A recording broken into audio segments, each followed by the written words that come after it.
Shalom, a paz do Senhor, graça e paz. Mais uma vez aqui, Pastor Vitor, irmão Vitor, estamos aqui para partilhar uma palavra, um tema muito importante que eu já preguei sobre isso, já falei sobre isso, já dei alguns estudos sobre isso também, para podermos então debater, que é referente ao dízimo, o dízimo na igreja de hoje. Não reparem, eu coloquei aqui um stickerzito, porque a minha camisola tem um slogan e eu não queria publicitar nada para além daquilo que é a palavra. Por isso encontrei um sticker rápido e coloquei aqui para não distrair a atenção dos ouvintes. Bem, eu hoje quero falar do dízimo rapidamente, muito breve mesmo. Eu vou colocar também o link dos ensinamentos aqui no rodapé do live, para ver se aqueles que tiverem dúvida, quiserem seguir, poderão ir, porque acho que o vídeo foi de 30 minutos ou mais, do ensino sobre o dízimo, quando eu falava sobre o dízimo, acho que são 2 séries, eu vou colocar aqui no rodapé.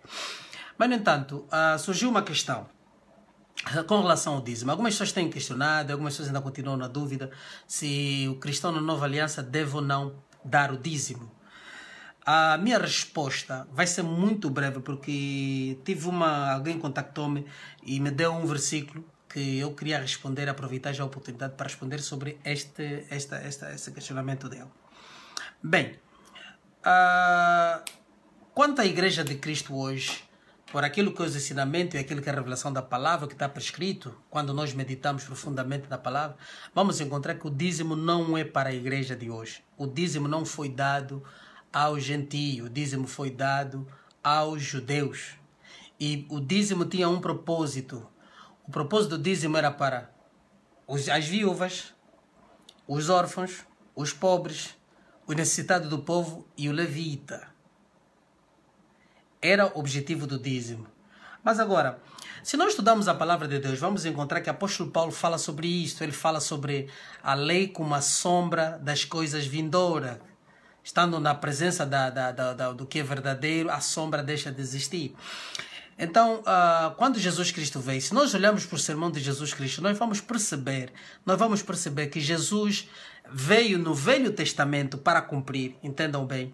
Porque quando lemos os livros semânticos da Bíblia Sagrada, Mateus, Marcos, Lucas e João, muito nós pensamos que já estamos no Novo Testamento. Não. O Novo Testamento, a consumação do Novo Testamento tem a ver com a ressurreição de Cristo. Agora, a instauração, o início do Novo Testamento teve no livro de Atos dos Apóstolos, capítulo 3. Ali começou o Novo Testamento.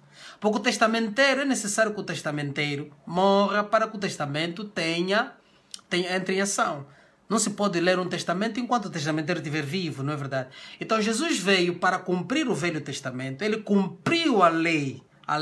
Cumpriu a lei, coisa que nenhum homem havia feito. Ele cumpriu a lei. E ao mesmo tempo ele foi pronunciando-se sobre a vontade do Pai, a vontade de Cristo sobre a nova aliança, ou a consumação daquilo que seria o Novo Testamento, qual seria a ação do Novo Testamento. E ele foi dando isso ainda no Velho Testamento, nos evangelhos semânticos. Ele vai dando isso, vai falando. O problema é que a igreja de hoje não quer ler, não quer entender a Bíblia Sagrada, não quer entender a palavra de Deus. Porque quando nós vamos ler o Sermão da Montanha, Jesus começa, a partir do Sermão da Montanha, Jesus começa a espelhar o que é verdadeiramente, o que seria o Novo Testamento. Qual é a ação do Novo Testamento? Porque ele diz, arrepender porque é chegado o reino do céu. O que é o reino do céu? O reino do céu é Cristo. Ele próprio é o reino dos céus. Aleluia. Quando ele veio, então, ele começa a espelhar o que seria o Novo Testamento, o que devia ser. E ele começa também a espelhar, a desvendar, vamos assim dizer, a revelar qual era a verdadeira a intenção do Velho Testamento. Ele começa a espelhar, porque quando ele começa a pregar, ele fala sobre a lei e como deviam cumprir e não olhar, se olhares para uma mulher impura, todas essas coisas que ele vai falando. Ele está a espelhar a intenção pela qual se foi dada a lei naqueles que não tinham o Espírito Santo, que agora viriam no novo nascimento, que nós receberíamos o Espírito Santo e estaríamos com autoridade para agirmos no Espírito. Não vamos aprofundar muito, porque senão vamos fugir, porque é realmente isso. Então é esse o Evangelho. Se nós não compreendemos isso, jamais vamos entender a Bíblia Sagrada, já vamos entender a vontade de Deus expressa no Novo Testamento para nós. Por isso é que continuamos a ser enganados porque nós não estamos a buscar. Então nós temos que entender que nós saímos do penhor da carne para o penhor do Espírito. Nós fomos agora colocados com autoridade no Espírito, tudo pelo novo nascimento de Cristo. Quer dizer, aquilo que Adão devia ser foi dado ao gentio, a todo mundo, para nós sermos agora. Nós agora temos autoridade no Espírito. Não devemos obedecer às obras da carne, mas devemos fazê-las do Espírito e fazer com que a nossa carne obedeça aquilo que vem do Espírito. Nós não somos mais controlados pelas ações da nossa carne, do nosso corpo, da nossa vontade, mas sim pelo Espírito Santo. É isso que nós devemos fazer. Não é automático, não é palavra mágica, mas é ação. Nós devemos realmente viver isso. Então, voltando ao ponto principal. Então, quando Jesus fala sobre quando ele vai espelhando o Novo Testamento, Jesus vai dando as intenções pela qual serviam. Se nós lermos os sermões dele, vamos entender por que o Jesus estava a dizer o que devia ser na Nova Aliança, no Novo Testamento, como é que nós devíamos agir. Já não é basicamente aquilo de vivemos na lei, o dízimo. Quer dizer, o dízimo foi um ensinamento para quê? Para uma nação aprender como deviam agir. E aquilo que eu disse mesmo nos ensinamentos passados, eu me referi que mesmo as grandes sociedades como o Canadá, os escandinavias, a Austrália, Nova Zelândia, países e a Inglaterra, eles usam o sistema do social welfare, quer dizer, o bem-estar, o sistema do bem-estar social.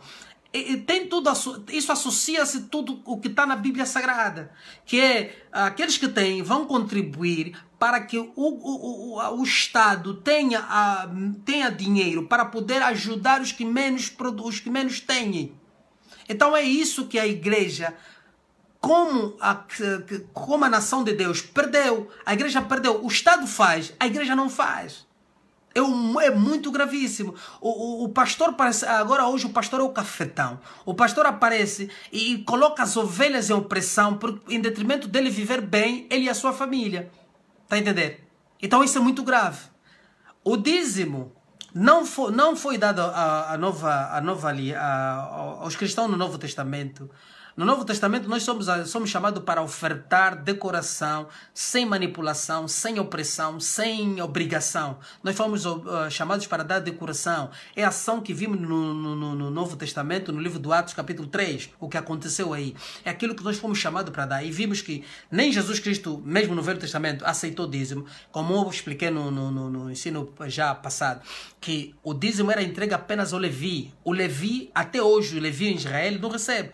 O homem da tribo de Levita, o seu ministério está suspenso porque não há templo, porque a lei dizia que ele tinha que receber no templo, não é verdade? E ele tinha que ser Levi, da tribo de Levita, constituído. Então, é porque eles não tinham herança no povo. Então, é uma confusão muito grande. Mas no estudo, se for ao estudo, vai poder compreender, porque ali o estudo foi muito beneficioso, expliquei mais abertamente sobre isso. Agora, eu quero dar uma resposta breve aqui a um trecho que me foi dado.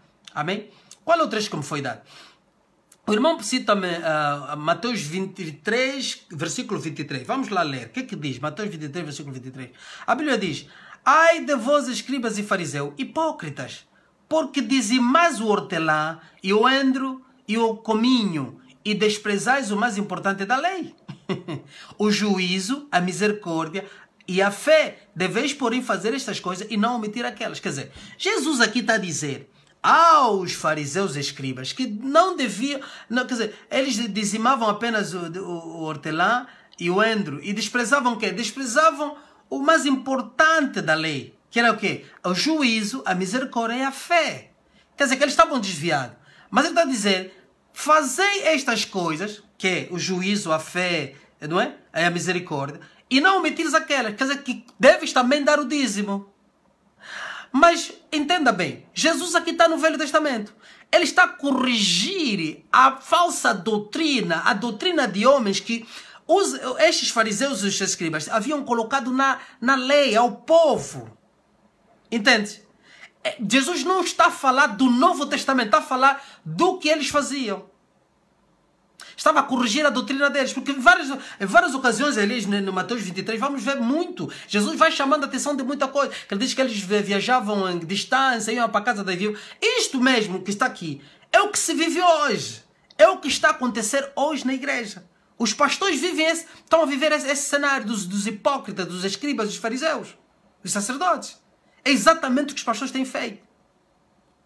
Eu um dia vamos ter uma oportunidade de eu pregar sobre este Mateus 23, para falarmos sobre isso. Então, a questão aqui é essa. Jesus não está a dizer que a igreja de Cristo tem que dar dízimo e oferta. Não está a dizer aos fariseus. Está a corrigir a falsa doutrina que eles estavam a viver. Doutrina de homens. Que ele está a chamar a atenção. Entendeu? Então aqui não está a falar de que nós devemos dar o dízimo. Não, não, não.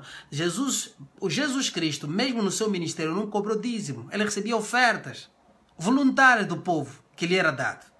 Que eram dados a Judas Iscariote, que recebia, que era o coletor das ofertas. Para o seu ministério. E via como é que ele usava esse dinheiro. Usava realmente para o ministério. Jesus não comprou um cavalo. Entendeu? Então é isso que temos que entender. O dízimo era para o chamado, como é que se diz? O bem-estar social da comunidade de Israel, a comunidade judaica. Era para o bem-estar, para haver o equilíbrio, equidade. Deus é equidade, por isso vimos no livro de Salmos, diz Deus é equidade. Deus quer o equilíbrio, Deus não quer que um esteja a sofrer, o outro quer que haja equilíbrio. O que tem a mais, dá para que o outro esteja mais ou menos bem, que esteja bem também. Ok? Então é isso, é para esta razão que o dízimo era dado. E vou pôr aqui o link para reparar nos estudos. Mas, no entanto, era mais ou menos essa explicação. Porque nós temos que entender onde é que começa o Novo Testamento e onde parou, onde terminou. E para que servia a lei do Velho Testamento. Aliás, a lei, né? A lei no Velho Testamento. Para que servia? A lei tem objetivo. E os objetivos estão bem claros no Novo Testamento. Se nós acompanharmos minuciosamente a pregação de Jesus Cristo, concluindo com as mensagens de Paulo e Pedro e todos os apóstolos, vamos poder encontrar a resposta. É exatamente como eu também falei do sábado. O sábado é uma confusão daqueles que dizem ser nossos irmãos do sétimo dia, que ficam sábado, reverenciam sábado. Por quê? Porque eles ainda não tiveram a revelação da palavra. Porque o sábado é Cristo. E o sábado era uma sombra, daquele que viria. Por isso é que Cristo, de toda a lei, via-se que parece que ele estava a violar o sábado. Para os escribas, Jesus Cristo estava a violar o sábado, mas não é verdade. Ele é o sábado. E ele nos levou no nosso descanso. Aquilo que simbolizava a paragem, ficar parado, é o descanso que ele nos deu das obras da lei.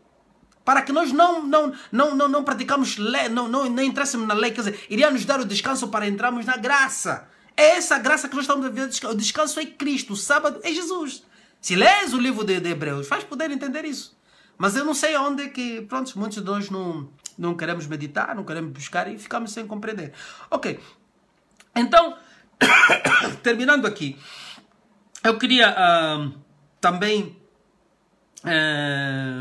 depois de Mateus, queria falar, por exemplo, um dos grandes problemas que nós estamos a vivenciar, o dízimo está a ser implementado e esforçado. Por quê? Porque nós vimos aqui empresas como Universal, empresas como a Mundial, essas empresas que aparecem com o nome de Deus, elas têm manipulado o povo. Têm manipulado, e não só elas, como as outras pequenas empresas também vão surgir, mesmo muitas pentecostais que têm pentecostal, começou a dizer pentecostal, pensa-se que é uma igreja santa, né? Mas não é bem, não é real isso. Ok, então muitas dessas pequenas igrejas que também vão surgindo, elas têm oprimido o povo, principalmente as empresas empresas mundiais. O que acontece? Eles tiram a juventude na terra-idade, põem-lhe na igreja, não lhe ensinam o evangelho da verdade, põem-lhe a extorquir o povo, a fazer persuasão das pessoas, destruindo vida, fazendo todas as coisas erradas, quer dizer, vamos dizer, aprisionando almas para o inferno. E esse jovem não lhe permite que ele estude, que ele trabalhe, que ele faça alguma coisa. E ele acaba toda a sua juventude naquilo. E quando ele tenta despertar da palavra, se é que desperta, ele não tem saída, fica praticamente sem saída, porque perdeu toda a sua juventude, a melhor fase da sua idade, não estudou, não se formou. Então ele permanece aquele hackeador de almas, aquele que vem para persuadir com falsa doutrina, mentir o povo.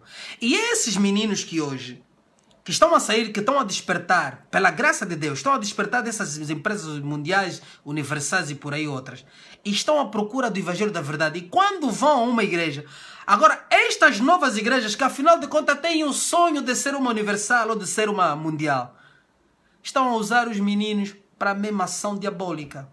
Colocam esses meninos como os pastores que vão persuadindo o povo. São eles que vais lhe encontrar na linha de frente das igrejas. Você presta atenção como é que eles falam, a maneira que se expressam. Vais dar conta que esse menino veio das empresas universais e mundiais. E eles vão persuadindo o povo, porque o pastor que aí está nessas igrejas são pastores que têm o sonho de ser uma universal ou de ser uma mundial. Eles têm esse sonho, porque querem atingir os mesmos patamares. Então eles vão destruindo esses coitados desses jovens. E os jovens vão seguindo a caminho do inferno. Quando eles já saíram de uma igreja para procurar a verdade. Mas encontram um outro pentecostal que também desviado. E começam a destruir a vida desses jovens. Então é importante que nós... o pastor deve ser um exemplo. O pastor tem que ser o exemplo. Igreja verdadeira de Cristo, o pastor tem que ser o exemplo. O pastor não é obrigatório, o pastor não é obrigado a ficar na obra o tempo inteiro. Este ficar na obra o tempo inteiro é que está destruindo muita gente. O pastor pode muito bem trabalhar e servir no ministério de Cristo.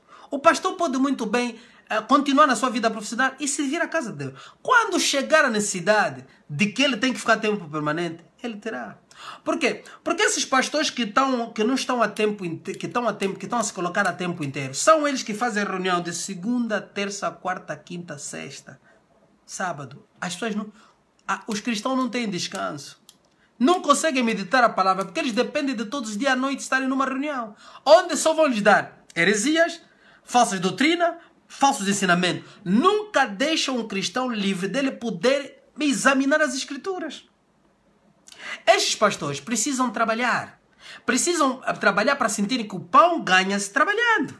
Se o pão ganha-se trabalhando, ele vai deixar os outros trabalhar. E não terá reunião todos os dias. Não terá, por exemplo, no final do ano, vimos aí reuniões, jejuns de 21, jejuns de 12, jejuns de 15, jejuns, quebra de maldições, quebra de não sei o que, há vergonha. Oh meu Deus, tanta lixeira ali lançada. Orações, montes, não sei o que. Terminou o ano, entramos em 2019, outra vez em janeiro, mais outras campanhas. Oh meu Deus, onde é que vocês vão parar, os servos do diabo?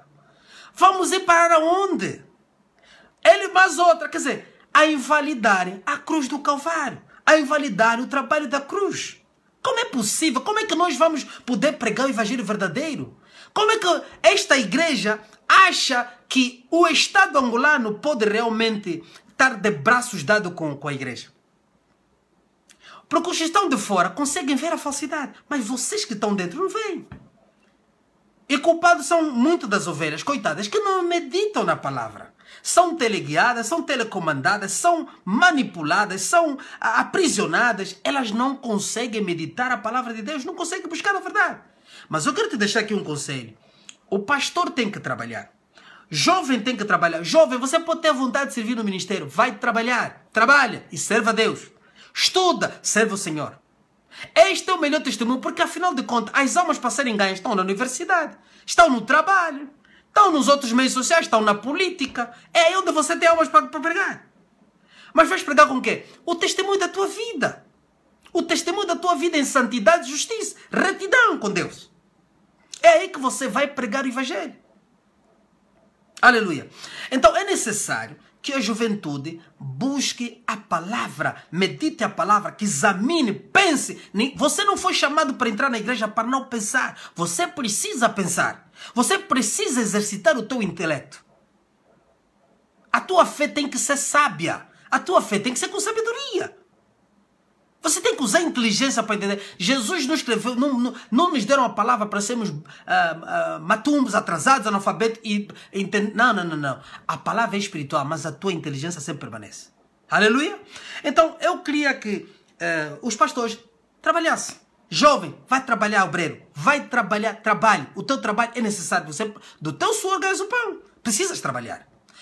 Quanto Quanto aos membros, eu digo que também exercitem a meditação da palavra, meditem a palavra de Deus. Não se deixem levar por essas falsas doutrinas, porque a relação que Deus quer consigo é direta. Deus não quer ter uma relação através de mim, Pastor Vitor. Deus não quer que eu seja intermediário dele para contigo. Não existe isso. Nunca existiu. Isso é aprisionar almas. Deus quer uma relação estreita consigo. Deus quer operar na tua vida diretamente consigo. Eu sou uma ovelha de Cristo que vou ajudar a instruir-te na palavra para que você conheça Ele a quem eu conheço.